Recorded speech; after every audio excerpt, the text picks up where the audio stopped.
Hello বন্ধুরা, শুভ দুপুর। তো এখন সব খাওয়া দাওয়া হবে, তাই দেখো সব জোগাড় করা হয়েছে। প্রথমেই দেখো মিষ্টি দিয়ে শুরু করছি। এখানে আছে রসমালাই, আর আছে এখানে ভাজাভুজি, পটল ভাজা, বেগুন ভাজা, কচু আছে, মানকচু বাটা, আর আছে মসুরির ডাল, আর আছে মাশরুম আলু তরকারি, এখানে আছে আমের চাটনি, আর আছে মটন। এই হচ্ছে আজকের দুপুরের মেনু।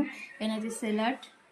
কেন কেউ খেতে বসেনি, সব জোগাড় করা হয়েছে। এখানে মা বসে আছে, এই যে আমার মা এসছে, কাকি এসছে, আর সবাই ছাদে গল্প করছে। ওই যে আমার পাপা গেম খেলছে, আর সবাই ছাদে গল্প করছে, আসলে খেতে দেওয়া হবে, তাই সব জোগাড় করে রেখেছি। ও আর একটা জিনিস আছে, এই যে পিঠে বানিয়ে যা, না না আসবে ওরা এখনই। আর একটা জিনিস আছে, পিঠে, পুলি পিঠে, এই দেখো।